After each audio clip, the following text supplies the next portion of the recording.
Hi there everybody, it's UK independent Stampin' Up demonstrator Halsey here from SlimmandStylish.stampingup.net. Thank you so much for joining me. Today I'm saying goodbye to the old annual catalogue, ready to welcome in the new annual catalogue that will be coming out in May. For anyone who's shopped with me since January this year, I will be sending you a complimentary catalogue out in the post.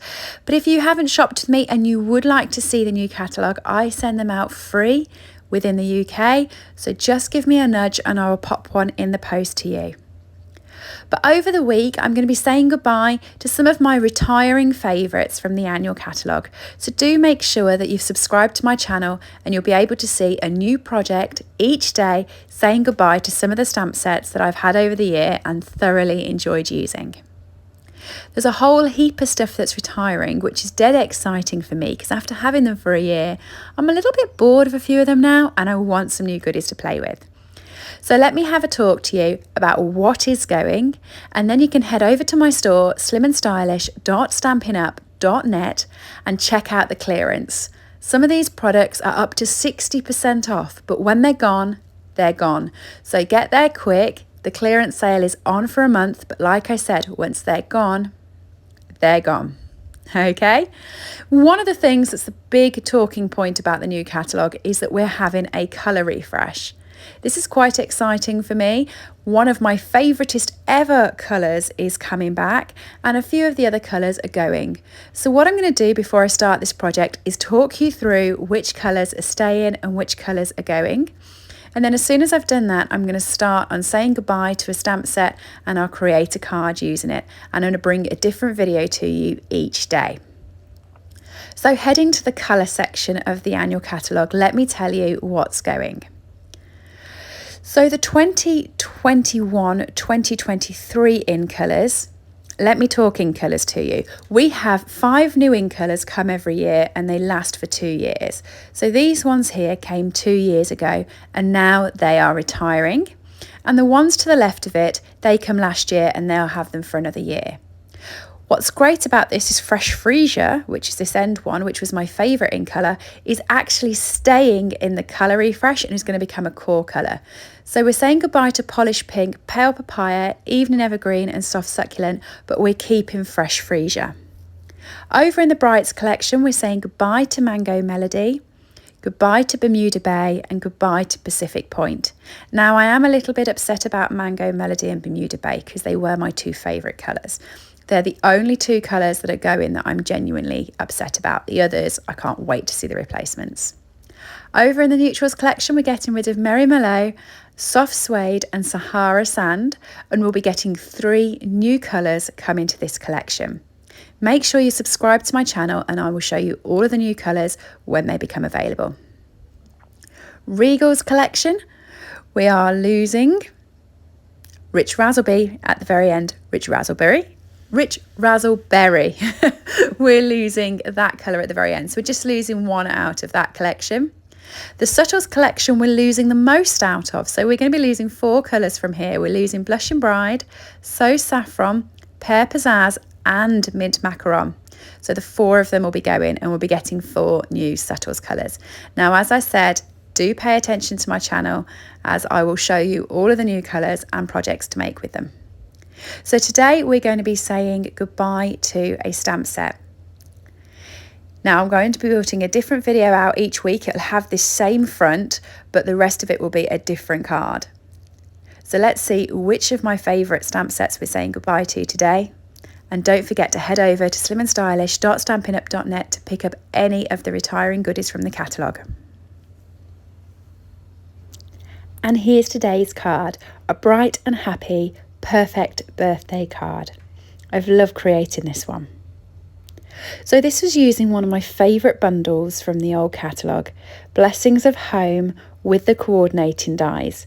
So it's here on page 75 of the old catalogue, and as I said, it is retiring. So if you like it and you want it, get it quickly.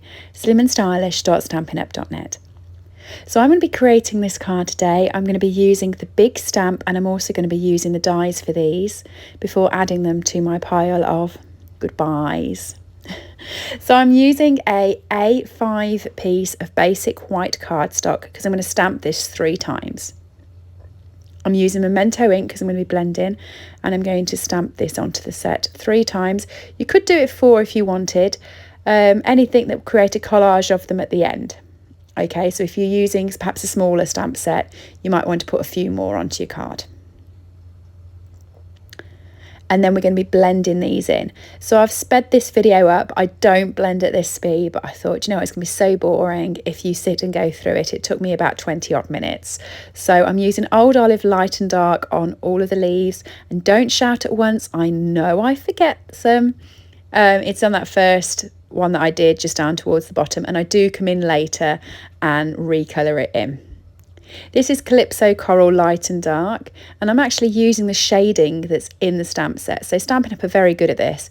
They give you shaded out pieces so that you can actually use your dark and light blends on them, and it just gives you a really good idea of where to colour. This is Light and Dark Daffodil Delight, and then I'm going to come in with Light and Dark Pool Party. So all the colours that I'm going to be using in this series are going to be current colours that are carrying over, and this is Light and Dark Petal Pink. And then what I'm doing is I'm using my dark shaded spruce to go round the edges of the image. Now I did this wrong. What you want to do is you want to cover all of the white so that when you die cut it out, there's no white showing.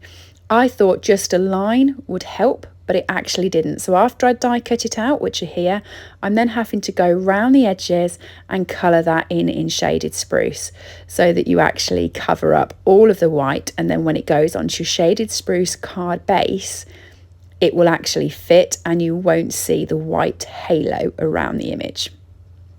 Okay, so I'm using the brush tip now, so I'm just catching all of the white and no one will see it on the card, so it won't stand out. And there we go, I've got my 3 pieces. So I'm going to cut my shaded spruce cardstock. I'm doing one which is a card base. This is at 14.8 centimetres, and then I'm going to score it in half at 10.5 centimetres, and that will create my normal card size.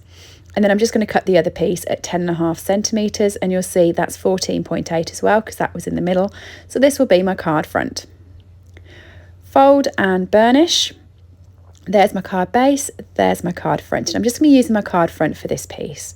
So I'm going to decorate it first. I'm going to grunge it up using some white ink. So I've got my ink refill, and I've also got my aqua marker, and I'm going to be adding some water to this, and I'm going to splat it on the card. Now what I did first of all was just added the water from the aqua marker and mixed it round. That didn't work particularly well. Truthfully, it went on, but it made it more wet than it did white. Okay, so what I then did was I chose to add some of the white to the card, dotting it around so I got some big blobs, and then I came in with my spritz and I spritzed the block. I made it really wet and runny.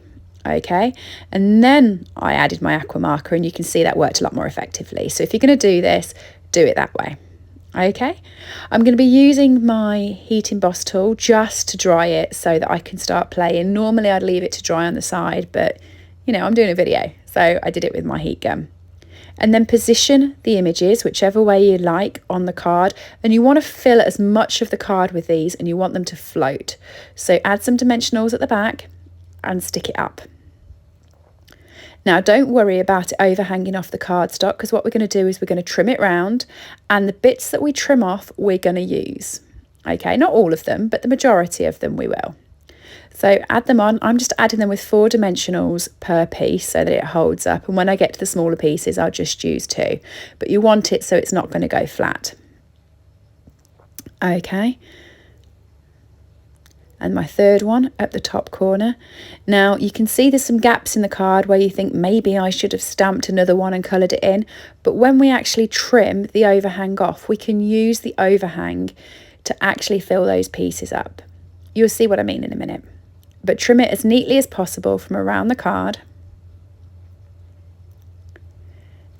and then use the offcuts to fill in the gaps. Okay, so there's the big one. And you can see I'm going to use that just there to fill that gap in.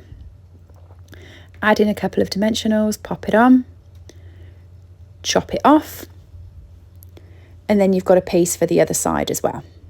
Okay, so you can see what I mean when I said at the start you could have stamped out 4 and used the 4, but realistically if you just manoeuvre it around like this you can get away with using 3. Okay, and you've still got some more. You could have carried on going or kept that for detail behind a sentiment. And then I'm going to stick that onto the card base. I'm just using normal adhesive. This is my seal adhesive, and I'm just tape runnering it across. I actually did think about using a foam panel, but that would have made it quite fat and quite heavy because it's already heavy with the amount it's got on the front. So I just decided to leave it. And then I've used my metallic enamel effects. So this is in the white, and I've just added a couple of dots onto the card on the background, just so it helps with that white splatter with them sticking out. And I've just popped a few in various areas on the card there. Leave that to dry. It does take a bit to dry, and you will notice in a minute that I mess one of them up. So just pop it to the side to dry, and then I'm going to be heat embossing a sentiment. I'm using Have a Perfect Birthday. I'm using the little one because I didn't want to really overshadow the fantastic work that's already in the background of the card. Sometimes I think when you use a big sentiment, it distracts from the actual prettiness that you've created at the back. So just be a bit wary with that. And then I'm using white heat embossing powder here so that I can heat emboss this up and get a nice sentiment that really sticks on this shaded spruce. Shaded spruce is a great deep colour for white embossing. It looks really effective on it. So I'm really glad that shaded spruce as a colour has stayed. Trim this out. Now I'm trimming this as thin as possible. As I said, I want the background to do the talking, not the sentiment. So I'm going really thin. I mean, look at that, whisper thin. And what I'm going to do is I'm going to balance this on the card. And this is where I mess it up a little bit with the metallic effect. So you'll see what I do. I put my finger in it just there at the bottom. So that's where I'm going to put the sentiment to cover up my mistake. Happy mistake being covered quite nicely there. And because it's going to be hanging off the flower, what I'm going to do is I'm just going to cut a very, very small dimensional piece. Very small, just for that overhang. So you can see there, pull it off and pop it on. And then the rest of it's going to be sitting on the flower, which has already been popped up with a dimensional. So I'm just going to pop some of my seal adhesive on the rest of it, just so it sticks to the flower, and then pop it on the card. And there we go. Pretty much the card finished. I'm really, really going to miss this set. It's been beautiful. And if you actually, while you're on my YouTube, head up to the bar at the top and type in Blessings of Home, you will see all of the other projects I've made with this. It's definitely been a firm favourite. Really like it. What do you think? Don't miss out on it. When it's gone, and it is available from my store. And here is a final close-up look of the card. Thanks everybody for joining me today. Please make sure that you liked and subscribed so you can see all of my other retiring stamp set videos. Cheers everybody. See you all soon. Bye.